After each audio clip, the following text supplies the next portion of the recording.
Hey guys, how are we doing? Kari, unmute yourself. I thought you did that. You're a capable human being. You can unmute yourself. I'm used to you doing it for me. Oh, you lazy. And hello to everyone. I just rushed through the door once again, and I might be rushing out at the end because I got a night shift. They switched around some of my shifts because of our Christmas scheduling hasn't been.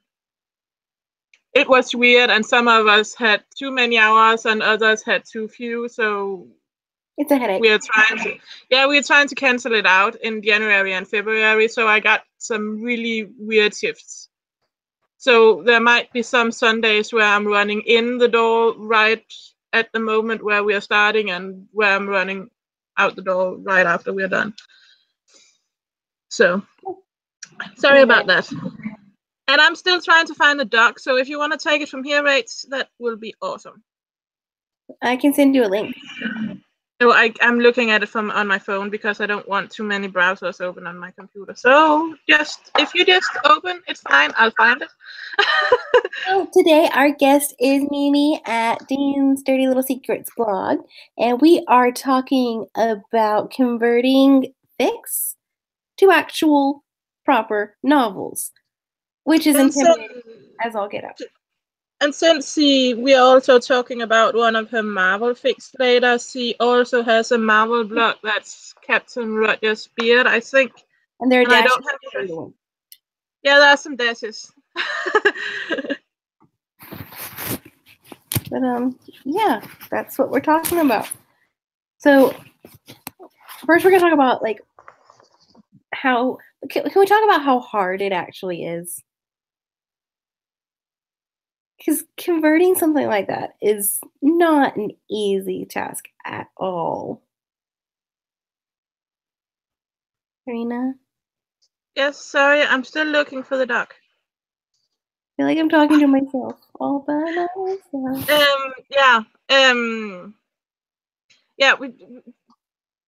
Theme today. I'm so sorry. I'm with you now. I found the doc. Converting fan fiction into actual novels. I already said that. Okay. And the thing is, I am in the process of doing that, and Rachel is in the process of doing that, and Mimi has done it once. So it's freaking hard, and I'm on my second and third draft of everything. It's in 2 different spaces right now, so. And I'm supposed to be editing one of them, and I'm not doing very well. I'm a terrible beta. What are you?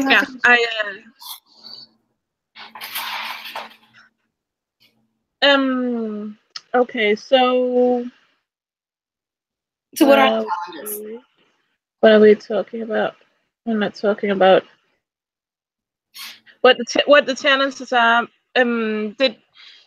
Rachel, when you started your book, did you your series? Did you know you were gonna turn it into a book? Oh hell no, not at all. I had no idea that it was gonna be as We're talking about Crack Under Pressure for mine, which is my Vincent Football AU. No, had no idea I was going to try to convert that, and it's a headache in the most lovely form. When I wrote it, I had no idea that it was going to be as popular as it is. I had no idea that people were going to actually like it as much as they do. I think 97% of people that like it. You would if you listen to me. If you actually listen to me once in a while, you would know stuff like that. Well, I'm the little sister. I'm not supposed to listen to you. I, on the other hand, did know. I knew I put up 5 series or something for people to vote what they wanted me to write, and I had 3 of those that I knew if one of those were gonna get picked, I would have to do some serious outlining and some serious work writing it in the first place because it was going to be a book. I didn't anticipate how much a pain in the ass it actually is to change point of view was the worst thing. I wrote everything in second person point of view because I'm a dumbass, and I needed to change it to third person point of view. It's not I'm having that exact problem. The names was annoying as well. And he stuck his Jensen. And he's not Jensen anymore, and I don't like it, and I want him to be Jensen. I'm pretty happy that I turned Dean into Jason, so I can call him Jay during it. So that was. Why didn't I think of that? Damn it. Okay, so and Luke is before we went off on a tangent here, our guest is Mimi, and she turned one of her books into a novel as well. Mimi, did you know when you started writing your series? And you can talk about it a little bit too. But you were going to turn it into a book? Was that always the plan from the beginning? No, when I first started writing it, I had no intention of turning it into a book. I'm going to write it as a series with Dean and the reader. So when somebody suggested to me that it might make a good book, I kind of laughed and was like, no, that's ridiculous. It wouldn't make a good book. And then the more I thought about it, the more I kind of liked the idea. So I decided, oh, well, that might work. So maybe I'll try it. Was that the first time you got into your head to actually, you have been writing fan fiction for a long, long time. So was that the first time you got into your head actually writing an original piece of work? Yeah, that was the first time I even considered, oh, well, maybe I could do this instead of basing it off of someone else's characters. Maybe I could take them and turn them into my own characters and make it something that's, uniquely mine. And if we're going back to talk about something we have talked about some of the other weeks, we have talked about the stigma that is fan fiction and how to get rid of that. That was the first thing we talked about on this show. Do you think there's a stigma to books that have been fan fiction? Oh, definitely. I definitely think that if you start it as fan fiction, people might not see it in kind of the same way that they would if it was completely original. But at the same time, I wanted to make sure that when I did write my first book, that I was completely honest about the fact that, yeah, this started as fan fiction, and then I took it to the next level and made it into my own book. Plus, I think because it was a little easier for me to do that because I wasn't writing in the supernatural universe for the book, because it was an alternative universe. So that made it a little bit easier for people to be more accepting of it, I think, as being a book than if I had actually taken it directly from the supernatural universe and tried to turn it into a book. That's just the common denominator for all our series. Rachel wrote a real people fic, but it was in college AU, and mine is a serial killer sniper thriller thing. I don't really know. I think it's a romance thriller if I need to. It's a romance, and it's set in the 40s, so it's kind of a gangster romance set in the 1940s right after World War II. You make my little historian proud. Yours, it's No Choice. What's it called now? That I actually kept I kept the name No Choice just because that's a common theme that I run through the entire thing, is that the characters in the book have no choice about the things that they're actually doing, because it's either they do these things or the unspeakable happens to someone they care about or love about. So I kept the name the same. When I bought your book, I got into my head that you twisted the title somewhat a little. But you didn't. No, I didn't. I actually kept I actually had considered changing the title, but I couldn't come up with anything that I liked better than the title it already had. I remember there was a choice denominator in it, but I didn't remember. I thought it was in my head. The title was longer when it was a fan fiction, but that's just in my head. So sorry. Well, it could be because I think it was always subtitled a Gangster Dean AU, so that could be part of it too. Is you kind of get that whole thing in your head, no choice, a Gangster Dean AU. So that could be part of what the sounds like a title was. Documentary or something. It kind of does, yeah. Sorry, just had to throw that in there. I watch too many documentaries, actually. No, there's nothing wrong with documentaries. So what was your process of changing it from a fic to a full-blown novel? Well, I decided to do it during National Novel Writing Month in November. So that was, it was a year ago this past November that I decided to do it. I sat down and I reread the entire thing. And as I read it through it, I took notes on it about specific things I wanted to change, things I wanted to expand on. Of course, I thought about the names. What I didn't want to keep the names the same. Well, and it was Dean and a reader, so I had to give the reader a name. So I thought about names and everything. And then being the way that I am when it comes to writing, when I finally sat down and started to write it, the way that I did it is I would copy and paste each chapter into a new document that was the book. And as I typed, I would, below where I was typing, I would have the original fan fiction and I would type from that. But then as I would go, I would change the names and I would update the way people looked and I would stop and add things. And I always kept my notes document open and I would go and make notes in there about things I wanted to maybe go back and fix. Ultimately, what I wanted to do was get everything I already had written transferred from the second person you to the character Olivia and get it into the correct tense. And then once I was done with that, then I went back and I kind of fleshed it out.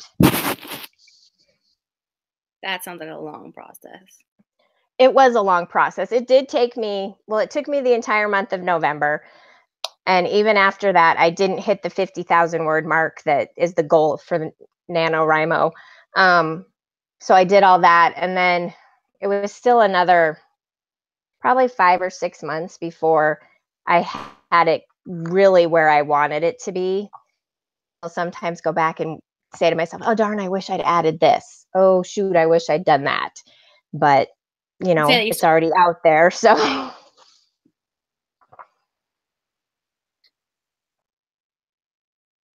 Karina, are you still here? Am I on? I'm here. Oh, I know. I mean, I know you're here. Just I did leave. I'm wondering if her internet. She has internet issues and it's bad a lot. So she might be coming back in, hopefully. But so what do you find was the absolute biggest challenge of finding? I think the biggest challenge was really getting that ambiguous reader character to become an actual flesh and blood character. Mm-hmm. Because when you write fan fiction, and you know this, especially when you're doing reader inserts, you really keep the reader neutral. You don't describe the way they look. You don't describe things that they like. You don't describe how tall they are, what color hair they have, how long their hair is.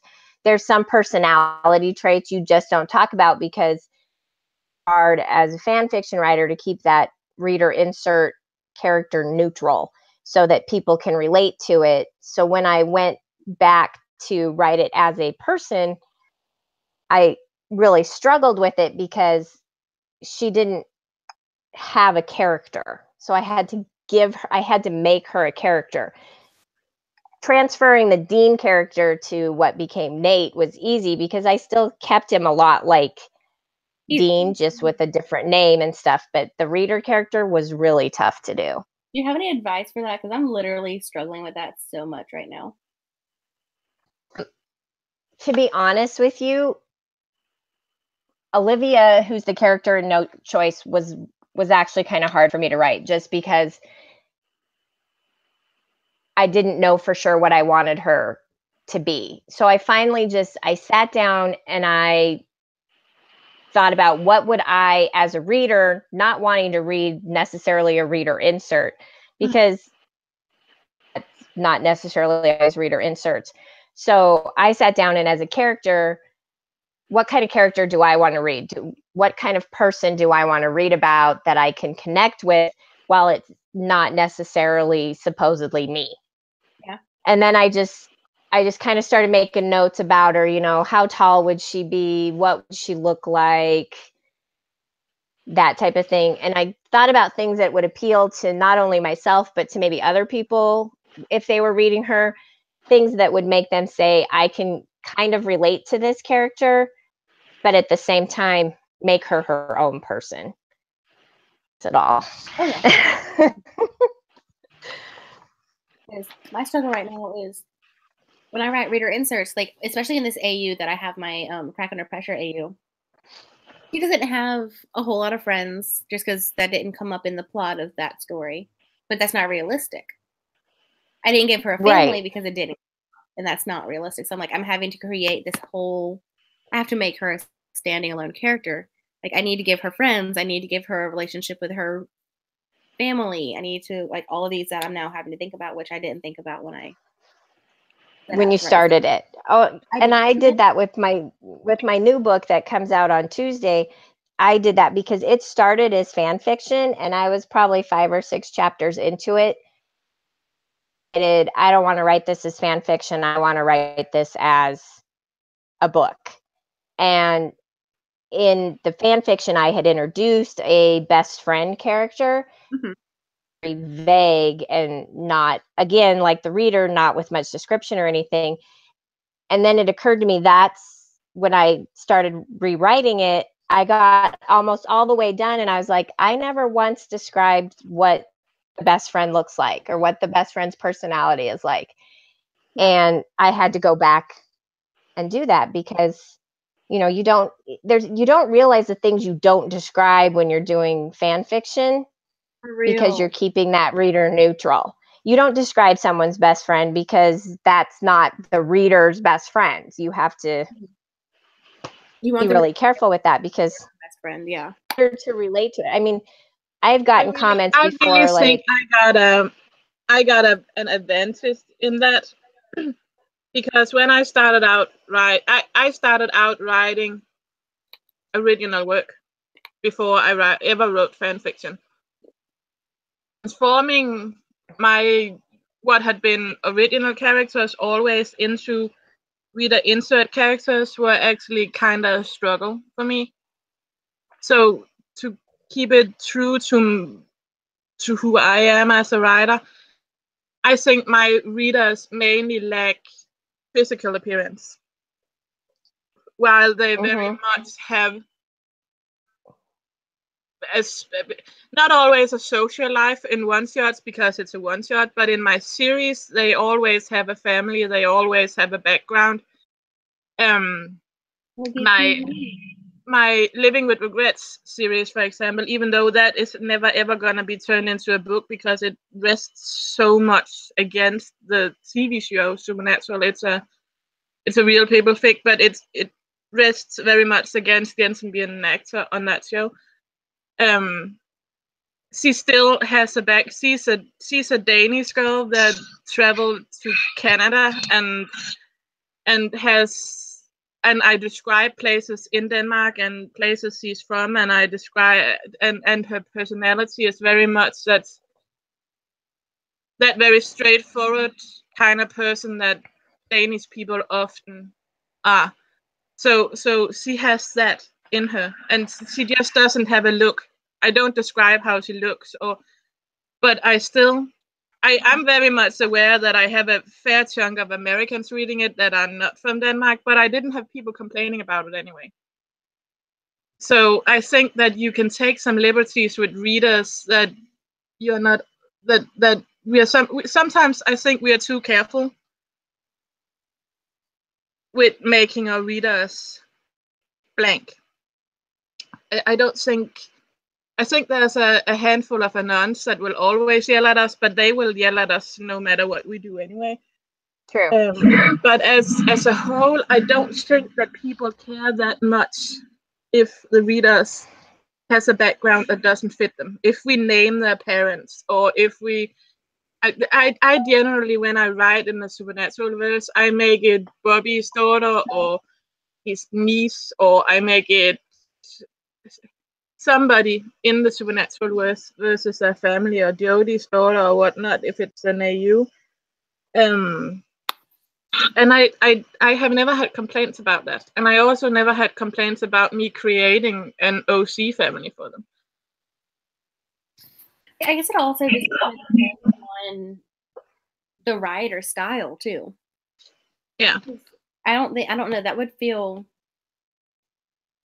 like, I guess it depends on the writer style, and it also depends on the different individual fit. Because if I could go back and do Crack Under Pressure again, I would totally give her other things, just because one of those things where hindsight is 20/20. Yeah. Like, I would totally do that again, but with some other fics, I'm like, kind of like, it doesn't. I don't think I would. But that was why I started by saying it.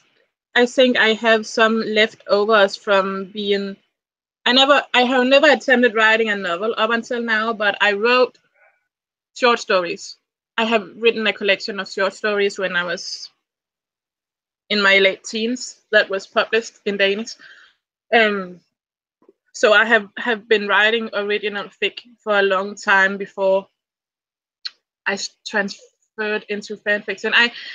I encountered a writer's block, and I kind of lost my will to writing, and then I started falling into the reading the fandom side of, or reading the fanfic side of fandoms, and I thought, hey, maybe I can do this because this is just for fun, and nobody is expecting something from me, which I turned out horribly wrong. Here's the thing with Karina. She'll disappear for like 5 minutes because the internet goes out, and then she comes back with a vengeance and then just doesn't shut up. You just need to tell me to shut up. I told you this. Hey, Karina, shut up. Going back to our guest who is here visiting with us, Karina. I know. I'm not a good host. I'll never host my own TV talk show or something like that. Yeah, because you can't focus. That's what I have Rachel for. I'm the one with the fishing pole like reeling Karina out of the rabbit hole. Right up until Danielle tweets something, and then I need to shut Rachel up from talking 15 minutes about that. I don't have her on Twitter. I have her on Instagram on notifications. Thank you. It's always at the same time, so no difference. Okay, shut up. I swear I love her. I swear I love her. But I love Rachel too, sometimes more than others.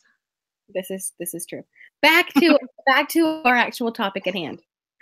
So, Mimi, why did you choose to turn a fic into a novel rather than just starting it out with an original work? Is there any reasons besides just the fact that you didn't really know that you wanted to? I think it was because I felt like No Choice was one of my more original pieces. It had multiple chapters, and I'd gotten really good feedback on it. It was probably after Professor Winchester, one of my most popular series. And I'm really nervous about writing an actual book, but I wanted to do it. Mm-hmm. So rather than try and sit down and come up with something entirely new, because all of a sudden, I had agreed to do NaNoWriMo. One of my friends had asked me to do it, and I'd agreed to do it. And I kept thinking, okay, now I have to come up with something brand new and original, which was so much pressure to come up with anything. So then I just took a step back and said, okay, why don't I just write something that rewrite something that I've already written, which is what I ended up doing. And it came down to, I was trying to choose between Professor Winchester and No Choice. No Choice because it was completed at that time. Professor Winchester at that time still wasn't done. Barely finished it. I can't remember one of the two. And No Choice was shorter. Did you use some of the feedback you had gotten as when novelists writes an original fic? They often send the novel out in beta groups. Did you use your Tumblr readers as that beta group?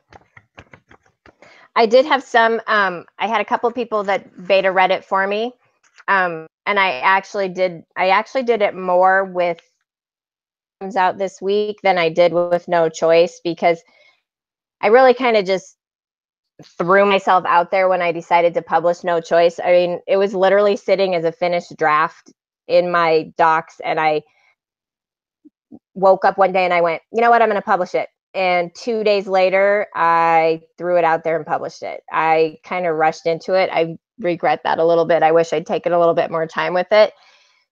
So I did have a couple people beta read it for me. And they did a great job. They were fantastic at it. I also used an editing program for just the stuff like the punctuation and grammar and all that other stuff. So, but this time around, I've used, I have several Tumblr people that I reached out to that have beta read my new book that's coming out. But I did use a lot of the feedback that I received on No Choice, as I kind of went back and looked through all of that feedback to see if there was anything that I could make better based on the feedback that I had gotten, whether it was asks or messages or replies or anything like that.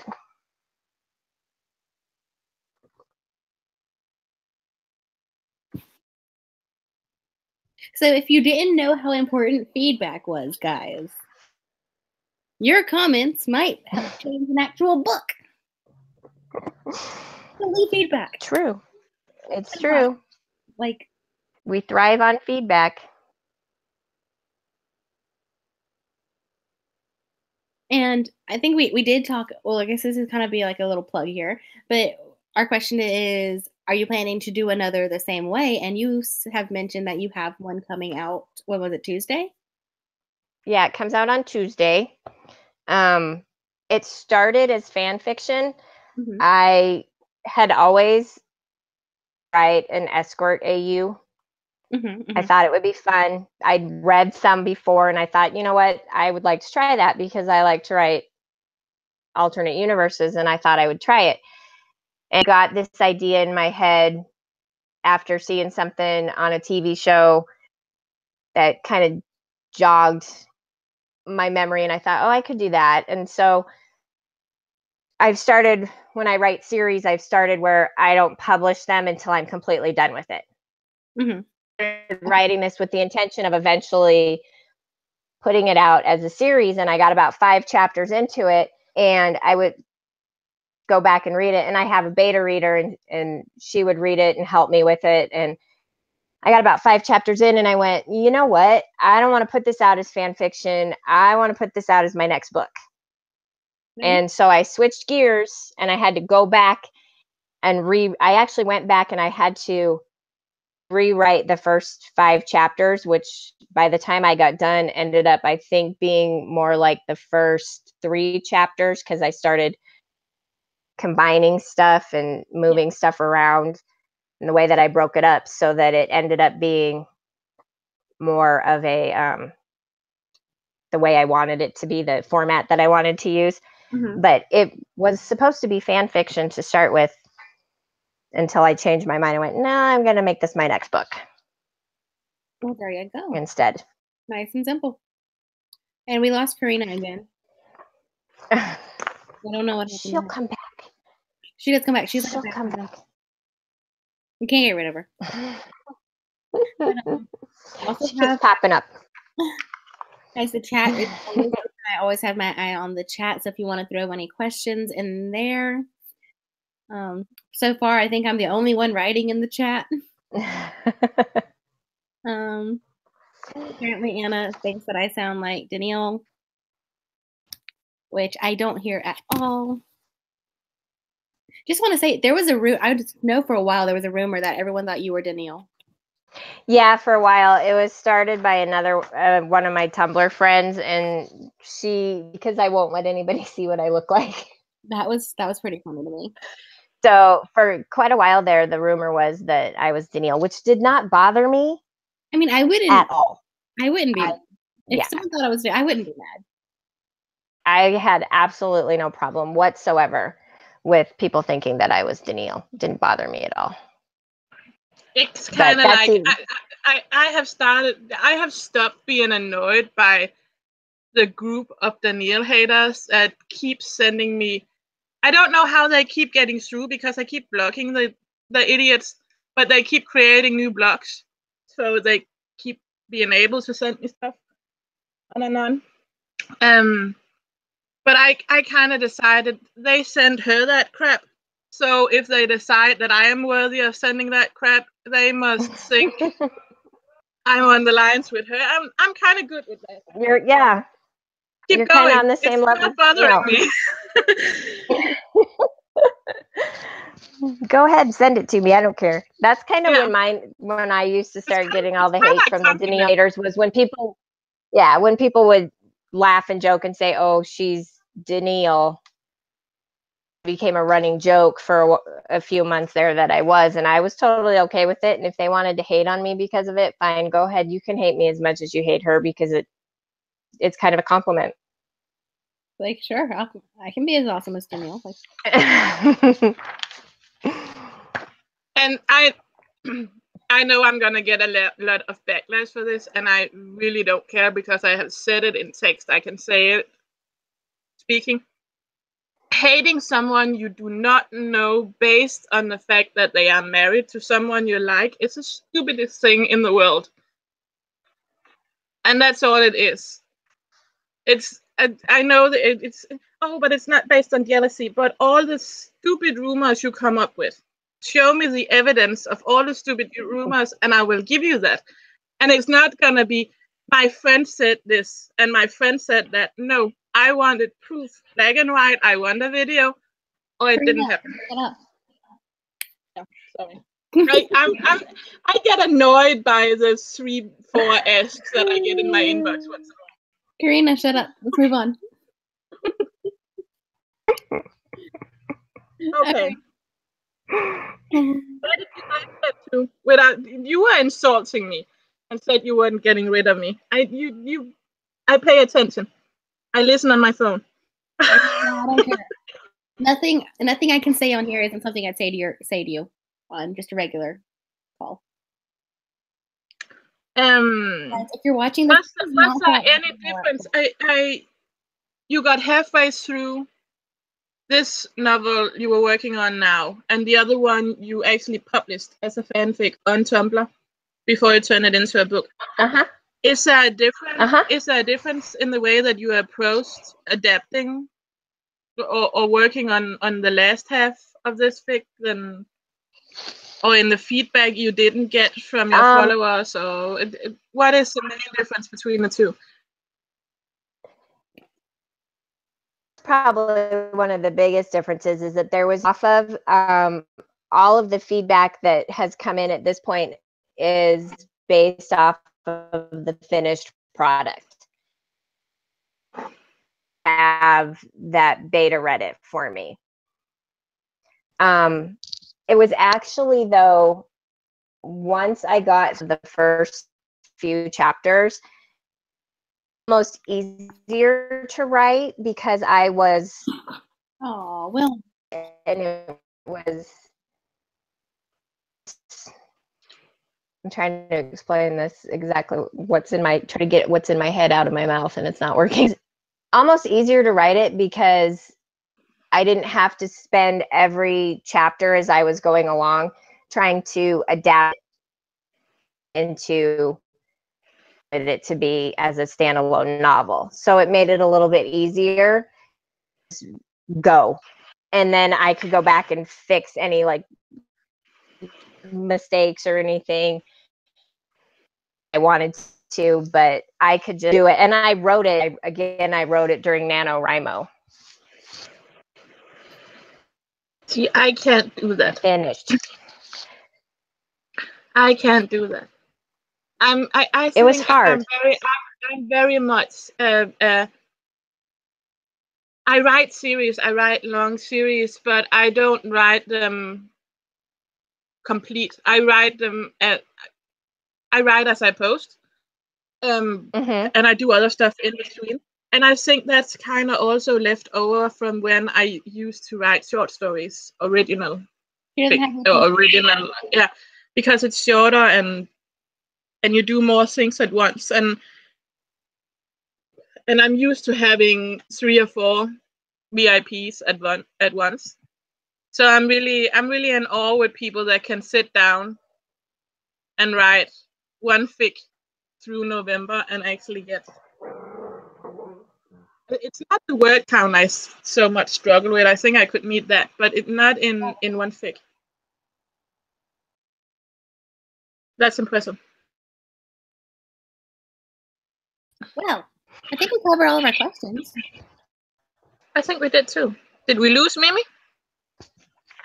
No, I'm sorry. I had to let my dogs out of the bedroom. They were barking to get out. I'm back. That's okay. I got one of those. He was not in the room. Help up. No, he's in the hallway. Not by choice, not because I threw him out there. He doesn't like when I speak English. He runs away. It's funny. Yep, he's weird. I've never seen him on camera. Like, we have been talking for so long. I've never seen him on camera, like, with a normal Skype chat. I sent you pictures of him, though. Oh, I have pictures of him hanging on my wall. Like, he's on my little collage wall. I think I have more pictures of him than I have Rosie. Okay, moving on. We got some questions. You brought us some of your fics. Would you like to start by giving us a short summary of each of the fic and tell us a little bit about them, tell us the pairing? And sure. Do you want me to start with Professor Winchester? Yeah, just do them one at a time. I think you have 1, 2, 3 supernatural fics and 1 Marvel, right? Yes. Yes. Yeah. So Professor Winchester is an alternate universe fic, so it's an AU, and it's about Dean being a history professor at a university, and you meet him at your girlfriend's party, and you guys kind of hit it off, and the next thing you find out is he's your history professor, which you didn't realize when you met him, that he was going to be your history professor to another, and pretty soon you are secretly dating. And it's apparently, obviously, it's a Dean and reader insert, as most of mine are, all of them are, except my Dean and Donna stuff. So that's Professor Winchester in a nutshell. It's about 22, I think it's 22 chapters long, if I remember correctly. There's a couple drabbles. I'm just going to stop you before you move on to the next one, because it's easier to just take the questions one at a time. Sure. I think you were one of the first to write the Professor AU, and then there was a thread of Professor Campbell, Sam, and Novaks and whatnot all over Tumblr all of a sudden. What gave you the idea? What started it for you? It was actually Jensen was in Australia doing All Hell Breaks Loose convention, and he was in a room with a chalkboard, and on the chalkboard he wrote Professor Ackles. I remember that picture. And the pictures that came out of him at the con had a real professor vibe to it. Like, there was one picture of him and he just looked like a young hip professor. He had on cuffed jeans and boots and a scarf and a sweater vest, and then there was the red plaid shirt. Just saying. So But also just that room they have over that he actually does stand in what looks like an auditorium. He stands it looks like everyone else. Yeah. Yeah, it looks like one of those big, huge rooms in a university, where the professor stands down at the bottom and the seats all go up. And that just kind of struck me. And I went, oh, I could totally write him as a professor. And it was intended to only be a one shot. And then after I posted it, somebody was like, oh my God, what happens next? And it just kind of took on this life of its own and exploded. And it was just nothing but Professor Winchester from there on out. I would just like to say, you gave me expectations that did not happen. They didn't happen. That's probably one of the biggest comments I ever get is, oh my God, I want my professor to be like Professor Winchester. Yes, because I'm like, I have a class. I'll be in class Monday morning in a room very, very similar to that picture.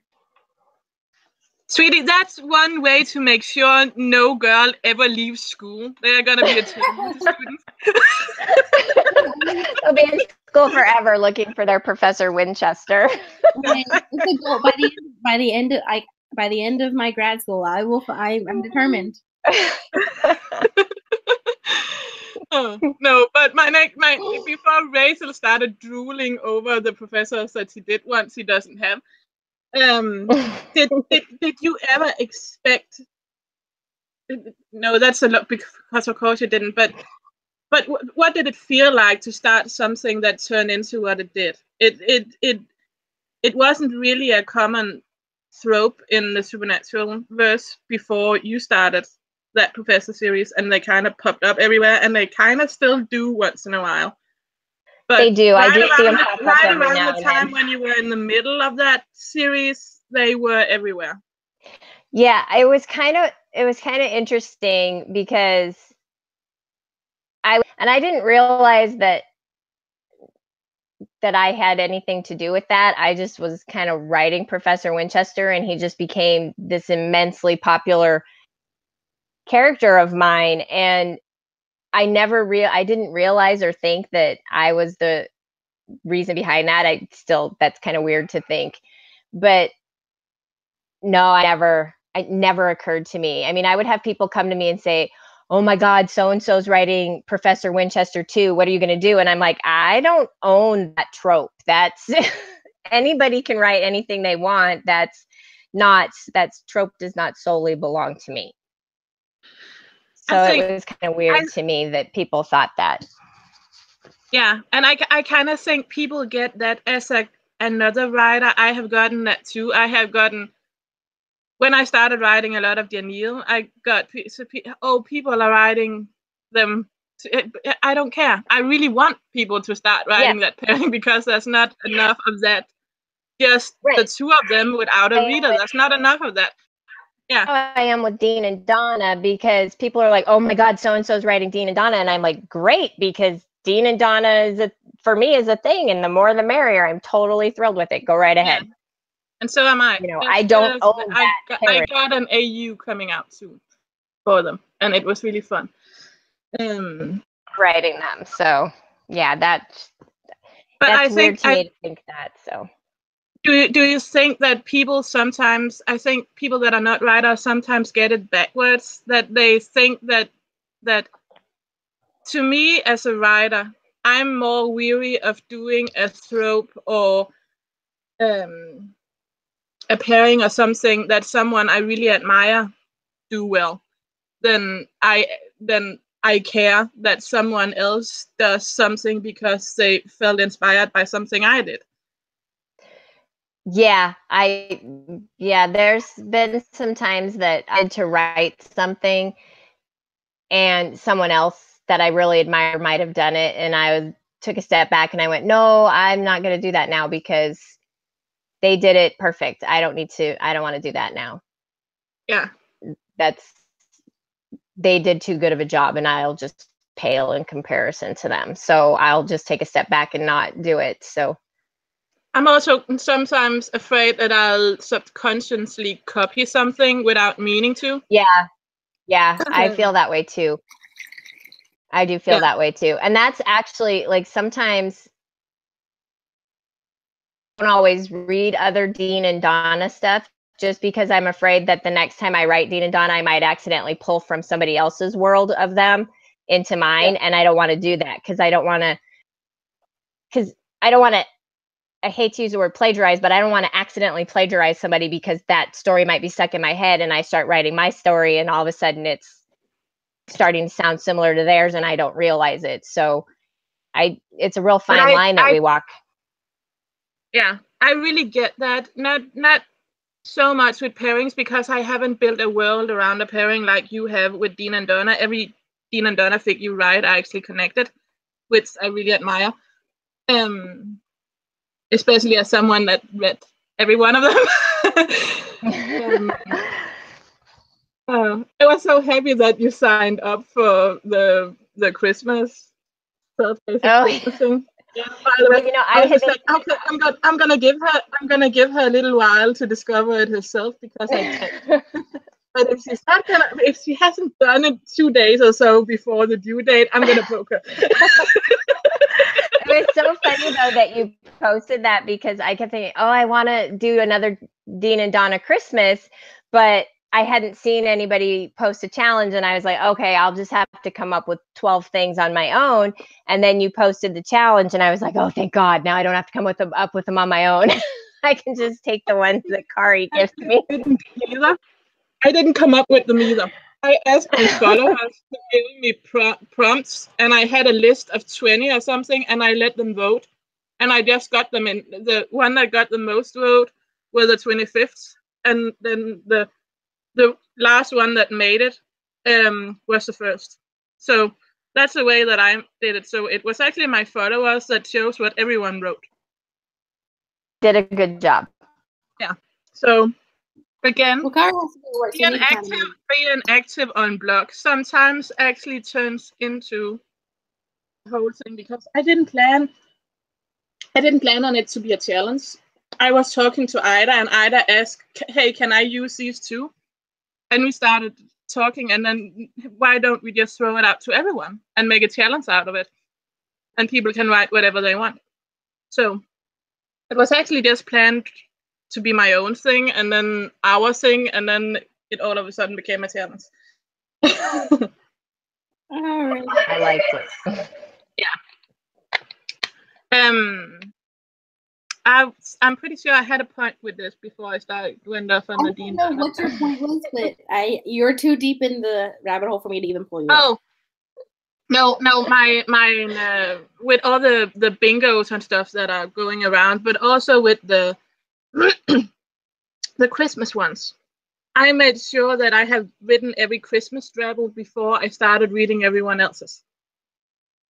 And with all the bingo challenges I have signed up for, I will not read a square that is similar to one or it's the same square that I have until I have written it. Because I'm afraid that something gets stuck in my head. So, yeah. So that's the way I get the thing you have with the Dean Donna thing. Yeah. Yeah. And the next fic that you brought us was Somebody to Watch Over Me, which is a bodyguard AU.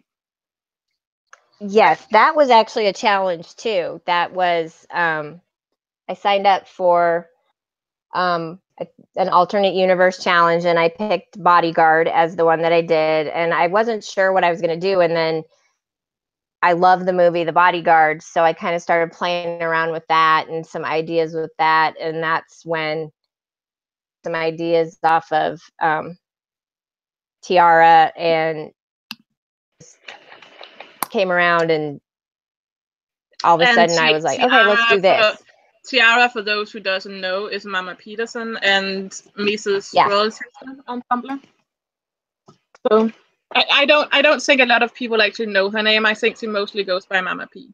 So that's why. Yeah, she usually goes by Mama P. So go ahead. Oh, me, I'm just swearing because my cat dug her claws into me. Again. She has a demon cat. I love her so much. Until she attacks your feet when you have slept 2 hours and yell at me for it. Yeah, well, that's why I just toss her out of the room. She's getting better when I toss her out of the room, not to cry too much. Okay, but that one is based on the movie The Bodyguard. Yes. But you still chose there's something that you think you maybe would be able to turn into a fic. How do you think you would need to twist that and turn it so it's not a plagiarizing of the movie? I think it would actually need a lot of changes to it, so it's not plagiarizing the movie, because it's pretty similar to the movie, aside from the few plot twists that I threw in. The biggest one that's different from the movie is that Dean's character is widowed, and he feels responsible for his wife's death. So that would probably be something that I would expand on, would be that side of it. I would probably expand a lot more too on. There's also an unsub thing that's a little different. It's not a sister, and yeah, it's not the sister. So I mean, there are definite things that are definitely different about it. So I would try to play up more the stuff that's different. Would the similarities to the movie.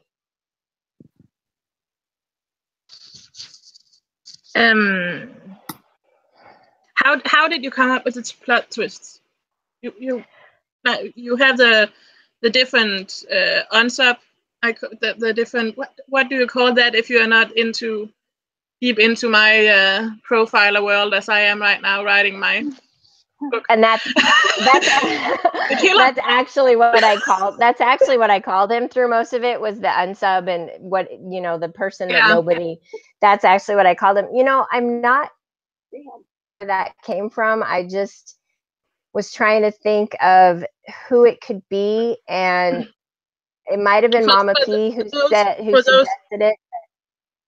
For those people that are listening that doesn't either watch Criminal Minds or watch a lot of crime shows, unsub means unknown suspect, and it's either a killer or a stalker, or in this case, it's a stalker. In this case, it was a stalker. And I mean, the biggest twist in that is, if you haven't read, I'm sorry, here's a big spoiler, but the biggest twist in that is that he's not actually stalking the reader, which is what you think. He's actually stalking Dean. Yeah. So that's the biggest twist on that. So that, I think I was really trying to, while it was similar to The Bodyguard, I was trying to keep it away from being completely identical to The Bodyguard. So win a second suspect, because I wanted there to be more to the story than just, oh, it's this one person, obviously. That's when I decided I needed to throw somebody else in there.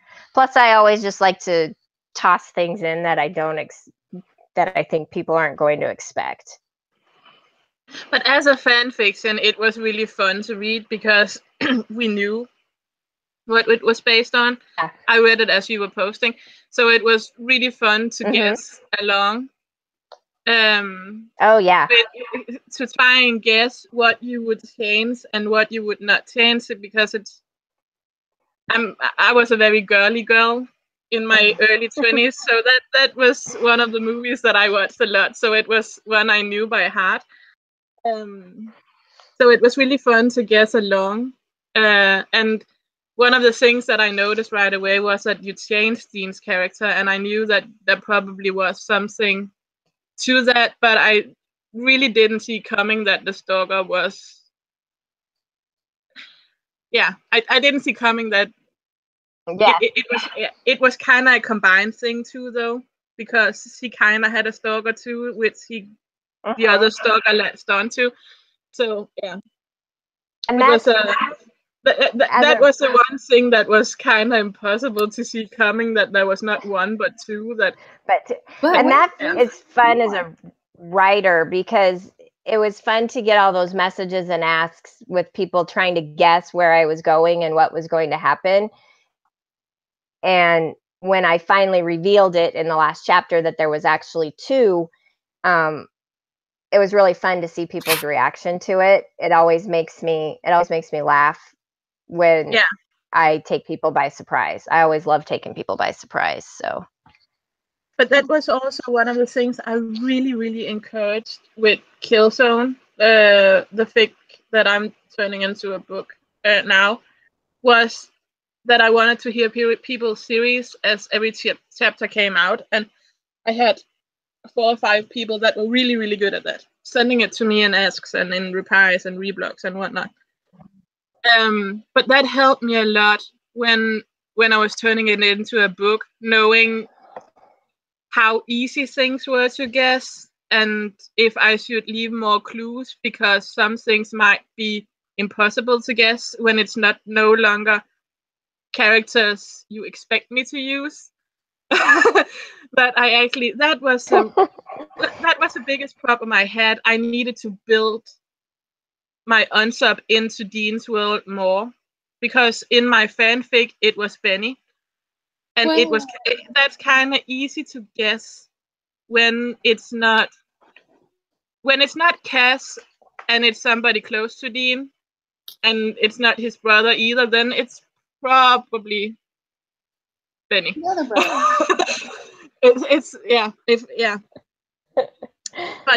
But I didn't have in a original fic. I don't have that advantage. I need to build him into it, so that's kind of where I'm at right now. Yeah, trying to leave subtle clues without giving everything away, and that's freaking hard. And that can be really difficult to do, going from and changing it into a novel, is because people are so familiar with the characters in fan fiction from watching the TV show. There's a lot of clues for them to figure out who it is. Yeah.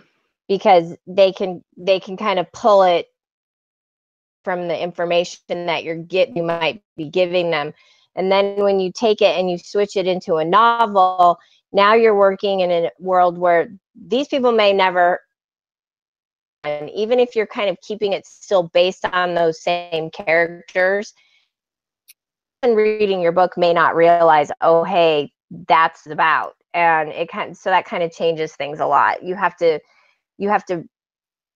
be able to write more subtle hints and be able to bring more stuff out that you might not be able to in fan fiction, because people just assume it because they know the character so well. Yeah, exactly.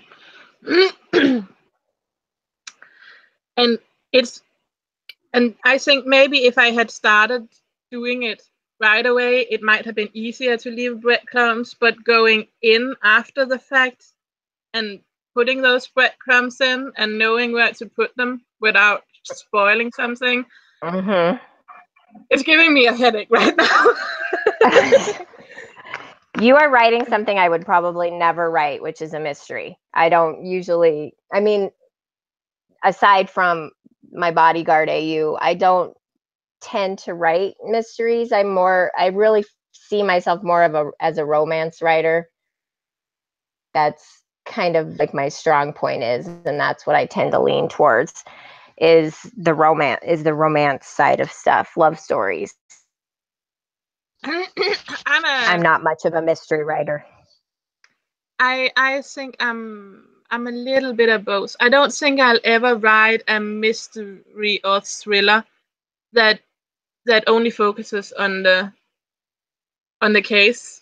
I'm a psychology major, so what I always focus on and what I always love is relationships, and it doesn't always have to be romantic relationships, but the things that makes the best stories are the relationship between characters, and which is also really why I love Supernatural so much. It's the relationship between the brothers, and it's the relationship between Cass and Sam and Cass and Dean, and it's and between Dean and Donna, and between Donna and Jodie, and all the characters that are now built up around it. But that's what makes it. I love the supernatural element, but it's the relationships that keeps me coming back. season after season. Oh, I agree. Yeah. So that's what tends to interest me when I write as well. It doesn't necessarily have to be a romantic relationship, but it's relationships in general. So with the Indiana Jones AU I'm writing right now, I'm mainly focusing on the friendship between Cass and Dean. And the reader will come into it later, and there will be a romance plot there as well, but it's not the only thing. And it's the same with Ties That Bind. That's a social worker, reader, and cop Dean, Detective Dean AU I'm writing. And there is a romance between them, but it's not really I think it's the first time I ever attempted writing something where the romance is not the leading thing. It happens, but the story evolves more around the kids that they are trying to help than it actually revolves around the two of them becoming a thing. They are too, but that's kind of more of a subplot than it's the main plot, and it's really fun to try and write the romance element as a subplot instead of the main plot for once. So yeah, so relationships in general. And we got away from something. I think we lost Rachel now. No, I'm just watching that too. Somebody we have it's Rhea. It's Rhea's birthday. Happy birthday. Oh, happy birthday. Do you have some questions in the chat before I move on to the next fic? If we have, you're gonna have to wait a couple seconds for the it to actually post your you can grab them and we can move on to the next fic, and we can take them after that fic. The next fic is an Unassuming LIfe, which is a domestic DNA. Uh-huh. Do you want to tell us a little bit about that? That one is Dean is a mechanic and he owns his own shop. Well, at first he doesn't own his own shop. That's part of what happens as they go along. And it's Dean and the reader, and they have a little boy named Henry. And I really wanted to write the relationship between Dean and his little boy. That was my favorite thing writing that entire series, was the relationship between Dean and his son, who Henry's 3 years old. And I just really liked the love story in that one, because I think that it's just a very human story. It's just two people trying to get through their day-to-day life, the struggles that you have when you might be married, but you never see each other because your husband's always at work, or you're always at work, or the kids are awake and you can't spend time together because the kids are awake, and that type of thing. I just wanted to write kind of a real human story. I think that came out of a discussion that I was having with somebody about why we just all wanted to see Dean have a normal life, and kind of based on that What Is and What Will Never Be episode, where Dean gets taken by the djinn and he's living in that life that's not actually his life. It was kind of based on that episode. It was me kind of expanding on, this is what Dean's life might have been like if things were normal, if Mary hadn't made a deal with a demon 10 years ago. But I also, Sam's dreams was based around a career and what he wanted to do with his life, whereas even though he doesn't want to admit to them, I think Sam's dreams are I think they kind of have taken a backseat, and I think he is kind of content in what he's doing now, because he found the Men of Letters thing that kind of speaks to that part of him. The intellectual studying and categorizing. Yeah. And that, yeah, he found something that is his, while as Dean is still the hunter. that he always was. Of course, he's also a man of letter, but it never interested him. The things that he wanted was the normalcy of the things that he missed was his family. It was a mom and a dad and a brother, and it was a wife and kids and having a normal life and maybe being a mechanic and dreaming of being a rock star. And his dreams were more the simple normal things that we just take for granted, while Sam's kind of what we all dream of, this big career that might never happen. Or it. So I think it's easy to want to give him something. Yeah. It's just a simple wish, isn't it? And you kind of really just want it for him. Yeah, and that's really what it came out of, was me just wanting to write Dean doing something normal, just a life that's why it's called An Unassuming Life. It's not that creepy, scary, supernatural world. It's not Dean being a bodyguard. It's not Dean being the hero saving the day. It's just Dean being a family man with a wife and a kid. That's all it was. And I just loved the idea of writing something like that. Yeah. And I don't know about the spoilers, but I also like that the conflict that you have in it is a very human, normal conflict to have. It's not it's not a, oh no, we're cheating on someone, or it's just a normal misunderstanding that just happens between married people. And that's the thing that happens in married life, because I can speak from experience. And that's just, those things happen whether you intend them to happen or not. And I kind of just wanted to show that could happen. It's just a simple misunderstanding. It's not, but oh boy, did I get some serious, oh my God, Dean is an asshole messages after the reveal came out about how Dean was really feeling. I got some people were like really mad at Dean when I wrote that. And I kept saying, and every ask that I answered, I kept saying, just be patient with him, give him a chance. You'll see things from his point of view soon. I promise. You just don't be mad at him. He's not being a jerk, I swear. Yeah. That was kind of interesting to get those messages.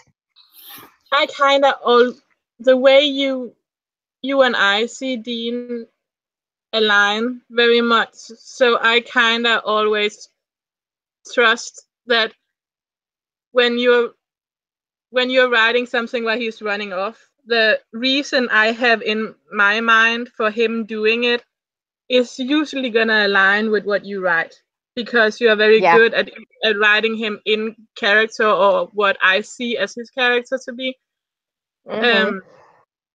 In AUs as well as when you write in the canon verse. So I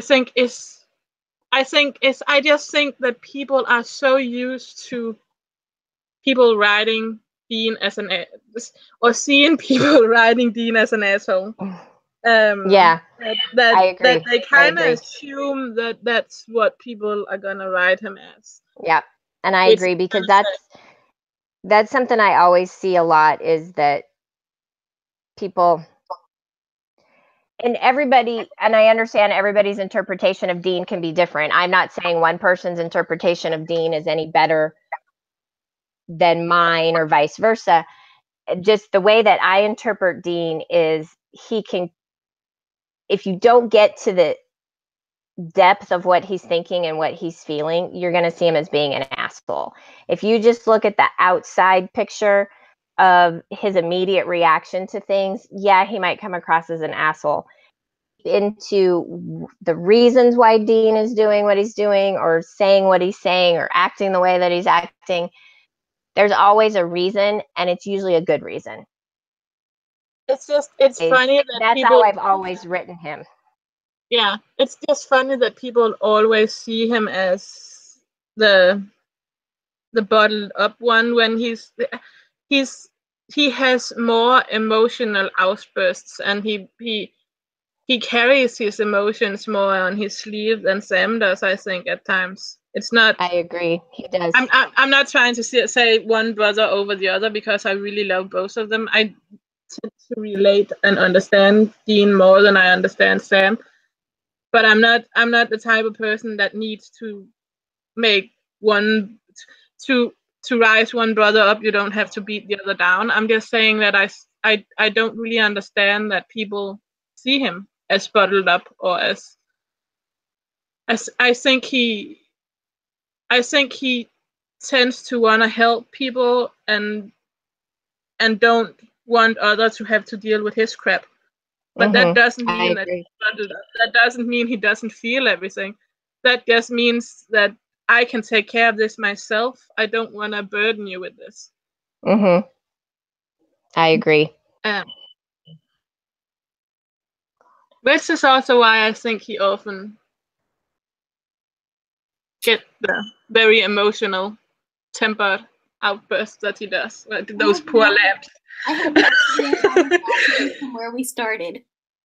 What? I have no idea how we got to this from where we started.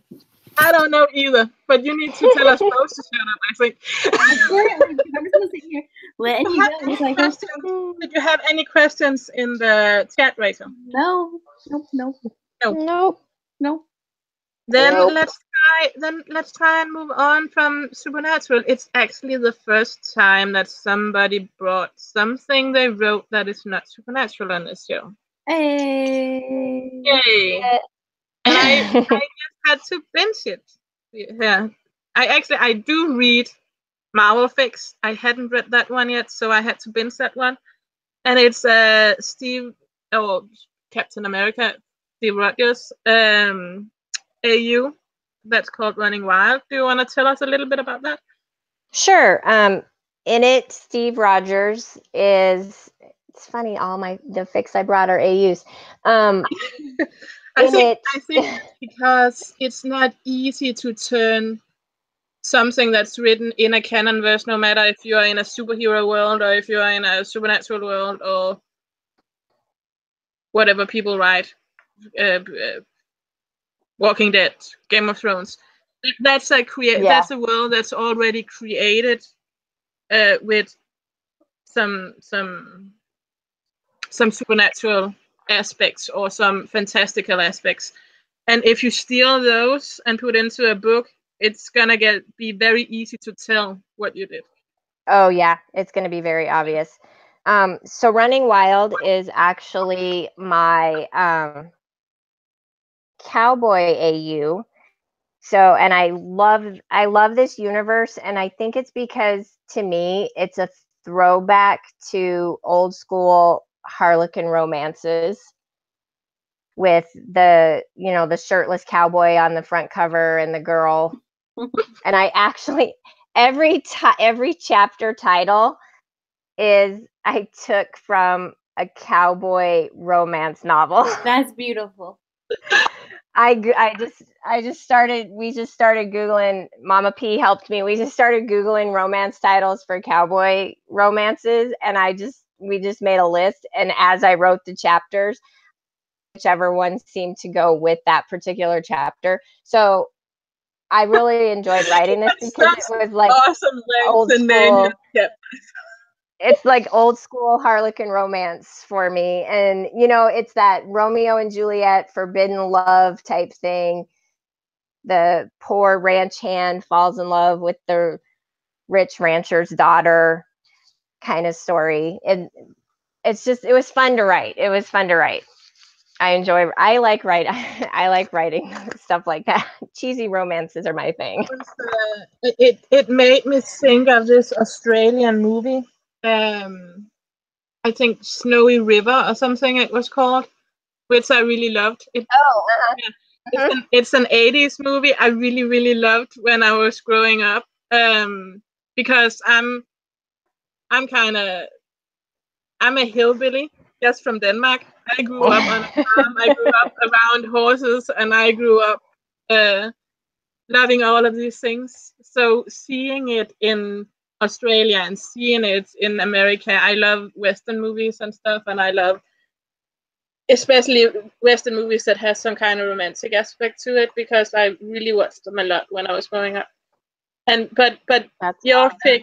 fic kind of reminded me of the Snowy River, without being that plot, but it really reminded me of that. So I swallowed it in one sitting.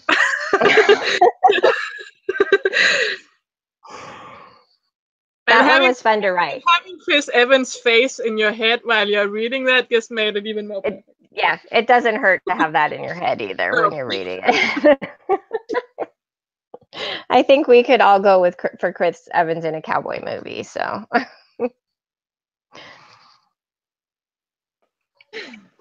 Yeah, or Jensen for that matter, or both in one thing.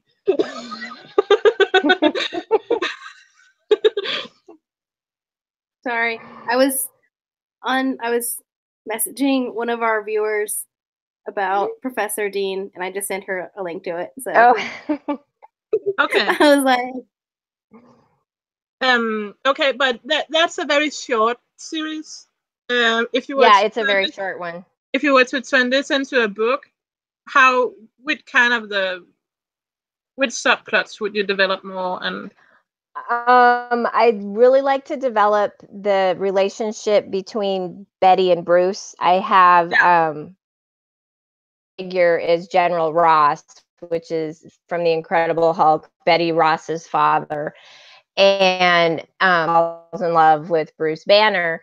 And I'd like to expand on that love story for Betty and Bruce, and maybe also a little bit more backstory of all the characters, because I do take a time relationship between Steve and the reader to 6 months later, love and everything. And I kind of would like to expand on that in the beginning, really make it that cheesy romance that I know it could possibly be.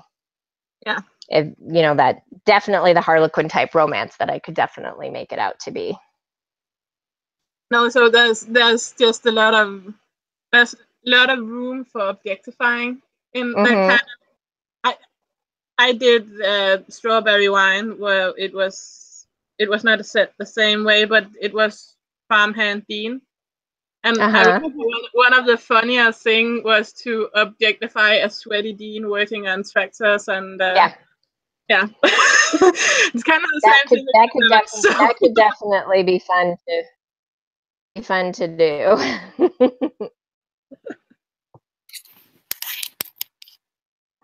So this time around, we didn't really have any question from our readers on Tumblr, unfortunately. I think they're getting a little bit lazy, but I hope that we can encourage you guys to send us questions. Yeah. Oh my God. Did you have some on Tumblr? No, I was going to tell you why. Okay. I mean, how many people really how many of our readers write fics long enough to be novels and then have the desire to turn it into a novel?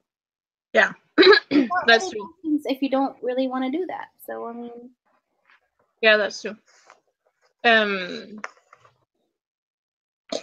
But a question that I can think of, how do you go from being a fanfic writer that gives your stuff away for free to actually having to promote your work? It's not easy. It's not easy. And I learned that with my first book. To promote it, you still have to give it away for free. I spent one entire weekend on my computer emailing and or in some way, shape, or form contacting book blogs that do book reviews, asking them to review my book. And because you cannot, especially as going from a writer on Tumblr to a writer in the quote unquote real world, you cannot rely on your Tumblr followers, God bless their hearts, to support your book as far as mass amounts of sales, because that's great. If they want to buy it, it's fantastic. But at the same time, Tumblr's kind of its own little universe, and you want to get it out beyond Tumblr. You want other people to read it and know about it and know that it exists. So I spent a ton of time emailing book blogs, asking people to read it, offering to send them a free copy of it if they would read it and review it. About I guess if you 15 want to say, if you want to support us, if we are doing a week of giving the book away for free, or if you have bought the book and you read it and you enjoy it and you want to support us in doing something that's not just fan fiction, it's not just buying our crap, it's also leaving a review on Amazon, Yes. because the reviews is worth so much more than the actual sales when it comes to people going through and what they are gonna buy when they don't know our Tumblr blogs, or they don't know. Right. And we have a name on Tumblr because we build our blogs. We don't have a name as authors yet. No, and that's what's really hard. Is I, on 2 separate occasions, did the free where you could get my book for free on Kindle.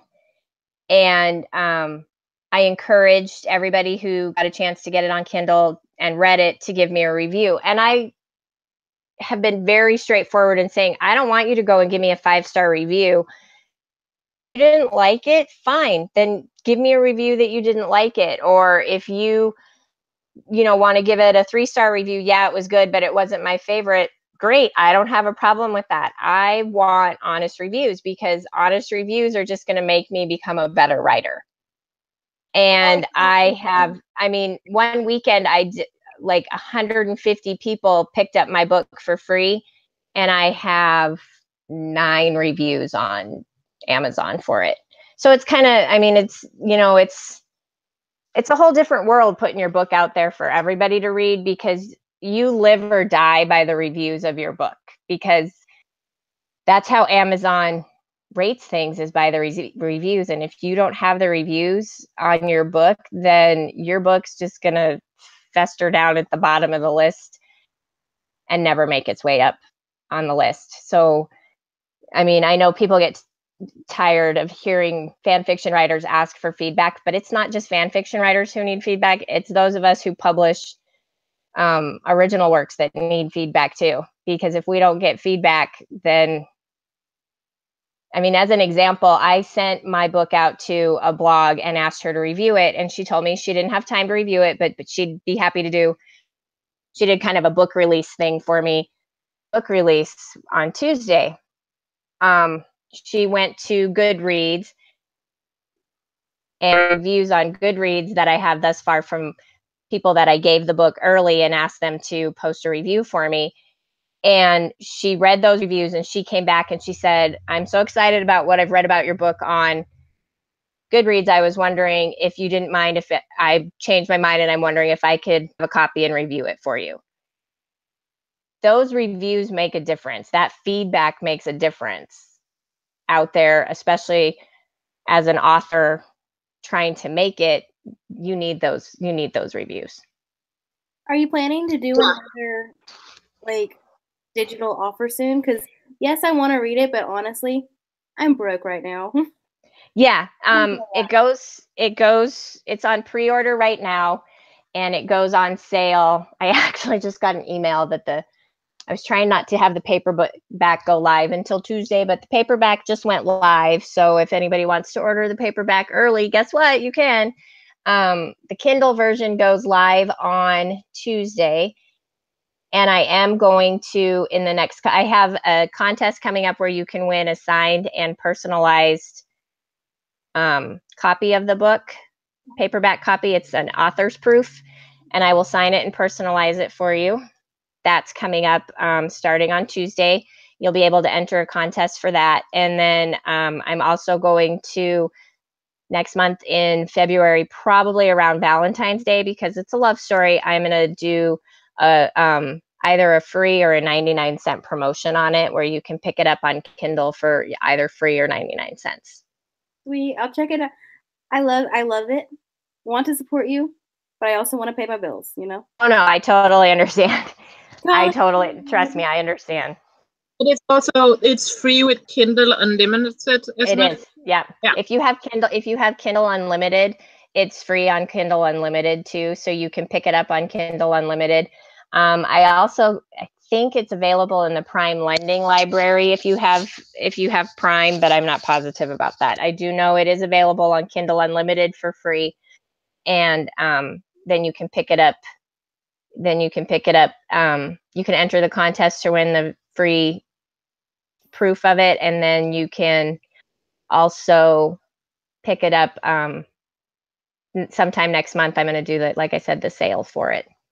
I kind of want to promote Kindle Unlimited a little bit, because if you're the kind of reader that are interested in reading newer writers, that are interested in reading people that there are really good writers out there that self-publish, and you can get a lot of those books for free. Yes. And even if you have Kindle Unlimited and you get a few books that are crap, then you still get 5-6 books that you read that are really, really good.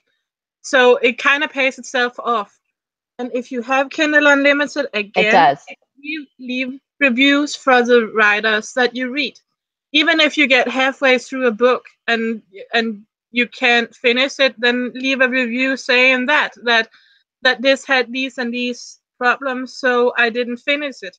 Or leave a review that you read the entire book, but it had these and these issues. Be honest, and the same way as I encourage you to leave feedback for fan fiction authors. Rabbit, 1 positive, 1 negative, and 1 positive, and be constructive. Don't just say that this sucks, I couldn't read all the way through. Say, I like this part, but I really didn't like this part, so I'm not sure that I'm going to be able to finish it because it's lacking in this way and this way and this way. But you did really good with this. Be specific. And be specific both in the positive and be specific in the negative. And it's not only going to help the author next time they write a book, it's also going to help the readers choose a book. And the more reviews a book is going to get, as Mimi just said, the higher it's going to rank on Amazon. And the more likely it is that people will find the book. So feedback is always important, but Kindle Unlimited is a very good way if you're not just interested in these big authors like Dan Brown or Suzanne Collins or J.K. Rowling that have big publishing houses behind them and has a crap ton of promotion done for them. A lot of newer writers actually has to do all of this themselves, and part of that is getting people to leave reviews on Amazon.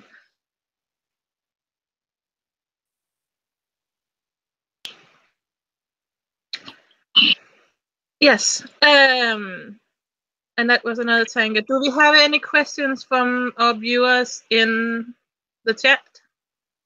No, our chat's pretty quiet. It's pretty quiet this week. It's pretty quiet this week.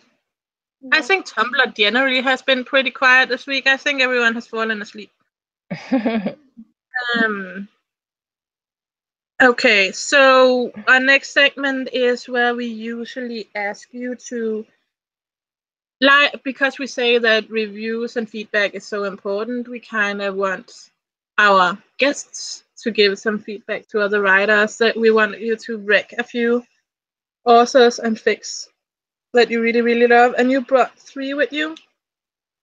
Want to take them one at a time and tell us a little bit about each fic and sure. who it's by? The ones that I brought with me is the first one I brought is called I'm probably going to say it wrong, Lancea Longini, It's by I'm not even sure that's right. Do you know? There's a reason why I introduced your fics and just left it on to you. And let me say them, yeah, because I probably just said it wrong. That one is by Mrs. Squirrel-Chester, and it's actually a Professor Steve Rogers AU, so it's in the Marvel fandom. It's about I'm trying to word this right. It's about Steve is a professor and he works for a university, and the reader comes along with an artifact that she discovered, and she wants him to look at it, and it's about their growing relationship as time goes on. So it's also a Marvel AU, so it's Captain America Steve again. Yeah. Yeah. And then it's really good. She's actually considering writing another part to it. I don't to writing it. We've kind of bounced it around and talked about it a little bit, but I don't know how close she is to it. Another one, and I have on my to read list that I haven't gotten around to yet, sadly. But it's definitely she's a really, really good writer, and if you love Marvel AUs, I recommend that you go read it, even if I haven't read it yet. Yeah, it's very good. It's really good. It's fun to read, and she puts a couple twists in there that you don't, of course you don't expect, and so that's always fun because she puts that in there too, so that's really fun. And then one of my favorites that I brought to me is it's the one called Lookout and the Blackout by Winchester's in the Drift. And she is actually the reason that that I wrote No Choice in NaNoWriMo, because it was Becky who came to me and said, I'll join NaNoWriMo if you join. So we kind of joined together. And this story is actually Sam. The main characters are Sam and Ruby and Dean and Anna. And it's based during World War II. And Becky actually is a historian. She is amazing. So her knowledge of the time period that she writes it in the 40s is spot on. It is so fantastic.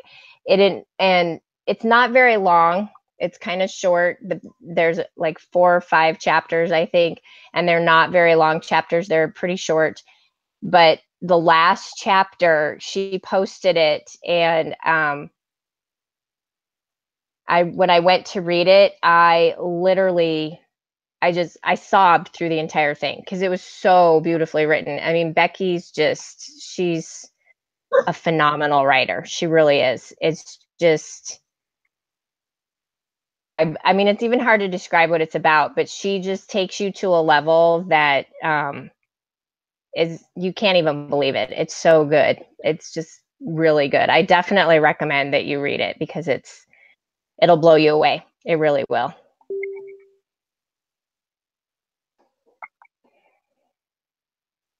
You also have a Serenity Files by Mrs. Squirrel-Chester. Another one that she's written that it's not actually it's not a reader insert. It's an original character, and it's about a woman that she's a hunter, and she meets Dean, and she's believes that they're soulmates, but she's not positive that they are. So it's a story of her meeting Dean, and the two of them are soulmates or not, and if they're going to have that happily ever after. It's a really compelling story. I really enjoy it. And it's I think it's complete over on AO3, or she's still working on it. I know that every now and then she'll talk about adding some more stuff to it, but it's a really good story. I definitely recommend it. Again, it's not a reader insert. It's an original. Serenity is an original character. That's kind of that. I actually read some of her series, even though the 2 series that you brought I haven't read. But that's one of the things that I like about hers is that she completes these semi-long series, and then 6 months later or a year later, a timestamp all of a sudden pops up, and she'll throw a timestamp on you. Yeah. It's always nice when she does that. Yeah, she made so those are. She made it was based of Sons of Agony, but it was it's so good. And I have been poking her for a long time to make a timestamp, but it hasn't showed up yet. But I kind of hoping. We're gonna have her on her show. We schedule her, so I'm kind of hoping when she shows up on our show that I'll poke her enough that it will show up in a foreseeable future. Well, I'll help you poke her because that's one of my favorite things she's written, and it's really good. I baited that series for her, and I had to sometimes remember that I wasn't just reading it for enjoyment. I was betaing the series. So I needed to concentrate on doing that, not just reading it for enjoyment, because it's such a good series. It's so good. When I beta for Kari, I just read and then I go back and beta because I can't. Yeah. I have to read it first and then I can beta it. Yeah, and that I find myself doing, and I know that she does the same thing with me because she's my main beta for a lot of the stuff that I write. And my newest book, especially Private Lives, she was my main. I mean, she did. The book would not have come to existence without her. It literally would still be sitting on a shelf gathering dust without her. And sometimes she'll come in and she'll be like, "Oh my God, I love it," blah blah blah, and I'll be like, "But did you check to see if I put in my commas?" That everything was there. So. Well, if you want comma help, don't ask Kari. So comma rules is different from every damn country.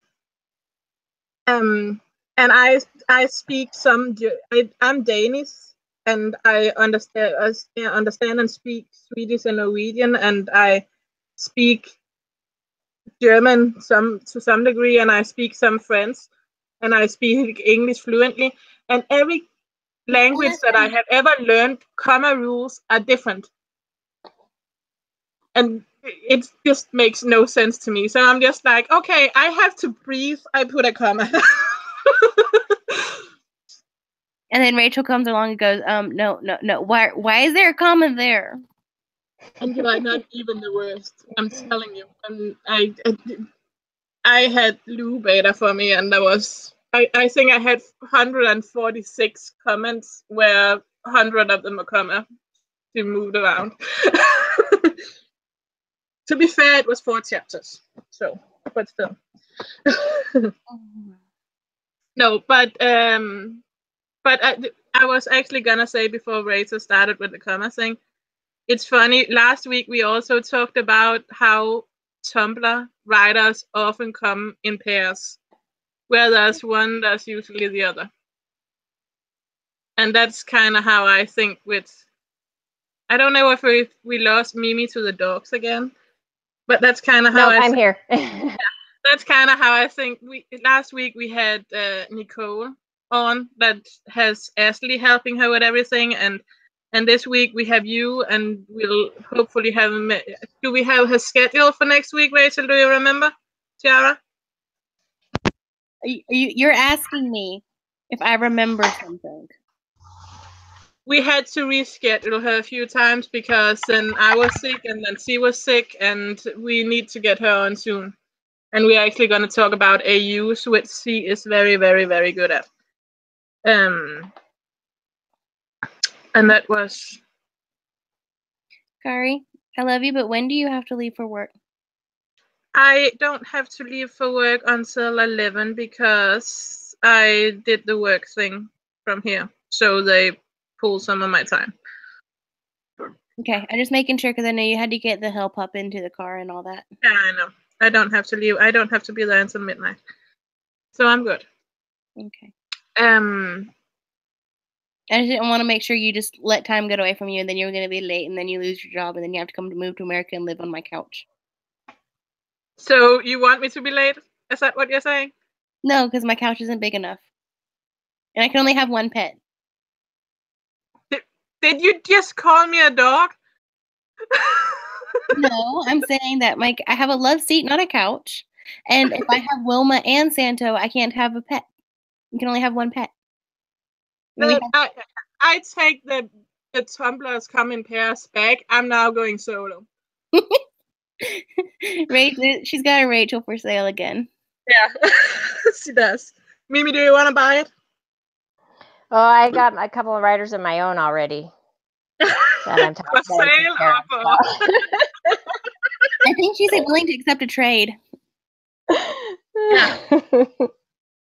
If I can get them to write more timestamps, then I'll take them.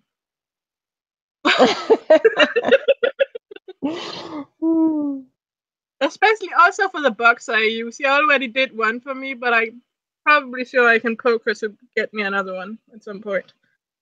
All right. That was a long time ago. That's at least 6 months ago. She loaned me another one. What's the last one on my list? I think we have the last of the fics, and if our viewers are still quiet, then it's time for a rapid fire. Oh, well, we only have 2 viewers right now, and I think one of them is me, so. The other one might be me.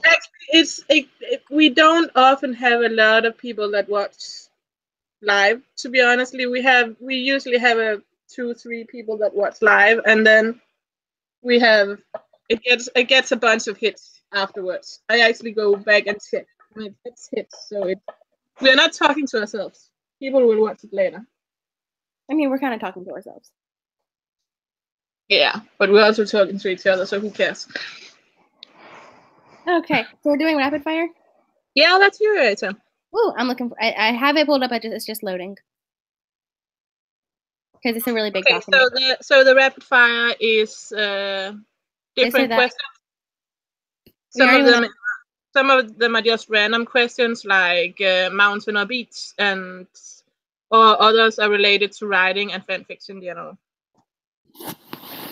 And it's either or questions, so you just answer the one that pops into your mind as Rachel answer. Oh, okay. Alrighty. Coffee or tea? Coffee. Rain or snow? Rain. Typing or handwriting? Typing. Angst or fluff? Fluff. No. You're speaking to the host of Angst Appreciation Day. Shame on you. No one Angst. I already did that one. Coke or Pepsi? Coke. First person or second person? First person. Morning or evening? Morning. Canon or AU? AU. Book or movie? Book. Cat or dog? Dog. Reading or writing? Writing. Piercings or tattoos? Piercings. And series or one shots? Series. I feel like I had one more. Oh, shoot. Oh, long fics or short fics? Long fics. Let's do one more. Asks or reblogs? Asks. Oh, that's pretty much all I got. That was easy. Yeah, you did good. It's funny. Some people love these, and others run screaming when we say rapid fire. I still think I didn't mind was the first one we had was Michelle, and the second Rachel said rapid fire, you could see her start sweating.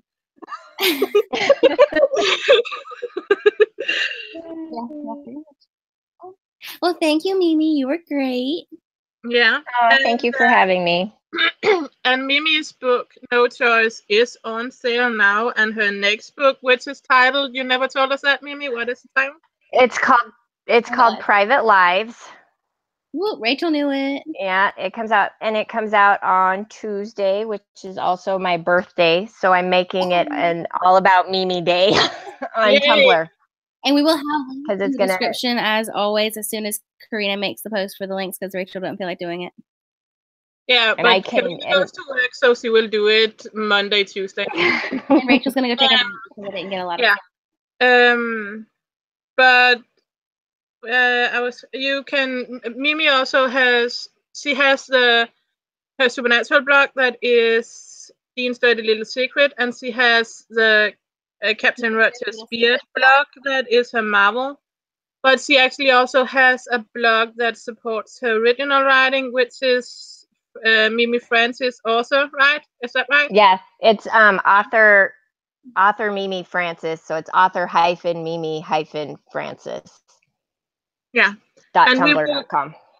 We will, as always, link to every fic that we talked about as from Mimi and from the authors at Direct, and we will also post a link to the sales page where you can get Mimi's books, or you can get one book and you can get the other on Tuesday, or you can pre-order it now. And we will link to all of her accounts, so you can check out her different fanfics, and you can check out her original one. Write a review for her books. Yeah. So if you read her book, go leave her a review. If you're one of the 150 people she allowed to have her book for free, and you have read her book, please go and leave her a review now. Like right now, like that'd be awesome. We're wrapping up here. Go do your. The second you're done listening to us rambling, go to Amazon and leave her a review. I would appreciate it a lot. Yeah, and that's pretty much all we got. All right, awesome. And I'm almost pretty certain that our next guest is actually gonna be Tiara next week. And if it's not, then we really need to schedule her into one of the. We'll make an announcement. One of the weeks, and I'm kind of trying to figure out who we have up next. I think if we are on next Sunday, which I'm really hoping, then we have Tiara on next Sunday, which is Mama Peterson and Mrs. Squirrel-chester, and we will be talking about AUs. If I'm misremembering and we haven't scheduled her yet, we will have her in 3 weeks. And the week before that, we will have Erin, that is at Black Ties 7, and she will be talking about running a fanfiction blog on Tumblr and the technical aspects of that, of actually gaining followers and running a smooth blog and attracting people to your fics, and all the technical sides that actually goes into what we do, aside from sitting down and writing and researching the same words 70 times and researching time periods and what not silly things we do when we don't actually type words onto a page. We're gonna shut Kari up now. Yeah, so that's one of the other we're gonna be talking about next. And I'm really sorry that I can't remember, because I'm tired. I should have been sleeping, and because I have a night shift and I didn't. Okay, well, Kari, you're done. I'm gonna mute you. I'm done. Yeah, you can round us off. All right, so we will definitely make an announcement next time we go live. We'll get that figured out within the next couple days. We'll let everybody know. We'll tag and get that reblog. And we can also just conclude that Rachel has gotten lazy, and apparently we have no music again. Yeah, well, YouTube kept yelling at me for copywriting. So, yeah, I stopped doing that because I didn't want to get yelled at. Okay, that's fair. Yeah. So now you'll just sing us out? What you want me to sing? My voice is fucked up. I can play the ukulele. It's Mimi's choice. What do we torture Rachel with? What do you want her to sing? I have a question. I feel for her with the no voice, so you could hum us out if you want to, Rachel.